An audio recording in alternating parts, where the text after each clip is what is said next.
this is Steven Platinum, your friend in wrestling with Platinum versus NXT. It literally just got done. I'm looking at the June 15th, 2021 episode.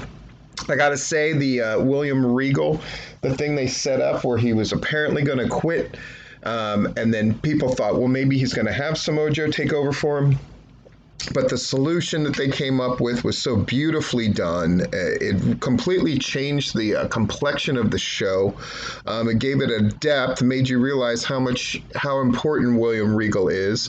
It's a great role for Samoa Joe. Kudos to Adam Cole for helping to put over the whole Samoa Joe thing. I think it's a show that works. It's a shame that more people don't watch this show.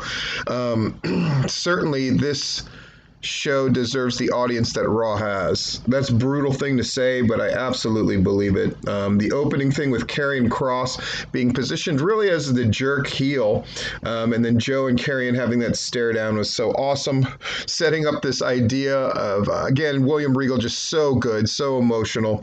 And then his line to Samoa Joe of like, you can't put your hands on anybody unless provoked, which got the appropriate response from the audience and from me. Just great stuff. Before we go to the commercial break, they tell us that our main event is the Grizzled Young Veterans against Thatcher and Ciampa in a Texas Tornado match, which is great. And then Kushida is going to have his open challenge. And who answers the open challenge? We're going to have to wait and see. So the first match is Imperium tag team version against Breezango. Breezango manages to get the win in a big surprise with a small package, which actually didn't look cheesy. I'm glad it wasn't a flat out roll up. It actually made sense in the context of the match.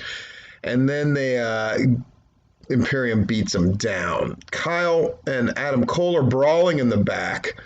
And then Joe helps they get him separated, and then Regal is trying to negotiate, saying you guys can have an unsanctioned match at the Bash and you could do a tag, and then before he can get it out, they start brawling again, and Joe chokes out Cole in a great spot. Kushida is going to have his open challenge after the next commercial break, and then they come back. Escobar has a promo, really, really good, setting up what his expectations were and how he hates Bronson Reed and why. Kushida's thing gets answered by Baxter, who I wasn't that familiar with, but who certainly was given a lot of offense by Kushida. There was this awkward part where Kushida was trying to do this backwards over the rope thing, tried it a couple times, it didn't work. It's wrestling 101, folks. If something doesn't work, unless it's absolutely pivotal to the match, don't try it again. Kyle O'Reilly watches on. Kushida gets the win. Commercial. We come back. Mercedes Martinez. There's only 4 matches in this thing, by the way, and they all got ample time.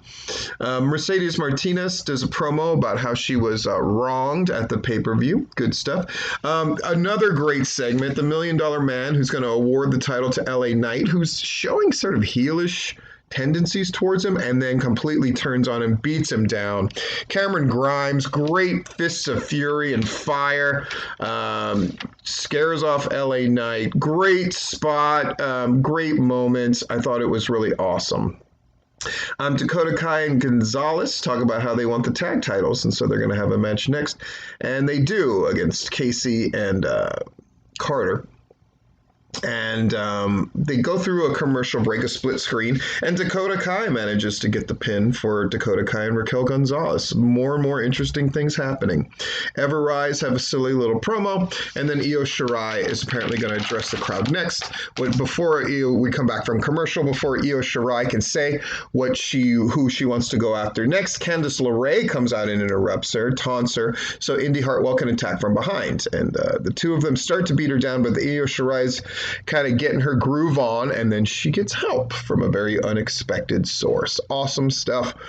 Joe and Regal with more greatness here.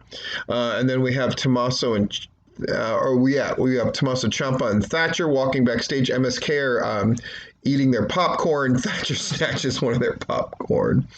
The Way tries to kiss up to Joe. Joe. He's not having that. And then we have our main event, Thatcher and Ciampa against Young Grizzled Veterans. Lots of brutal spots here that I'm calling it the Dive Day device, in particular by the Young Grizzled Veterans, where one of them put Ciampa on their shoulders, and the other one dove through the ropes to the outside and knocked him ass over tea kettle. Very brutal. I love that NXT took the time to explain what the rules of a Texas Tornado match was. I love that kind of stuff.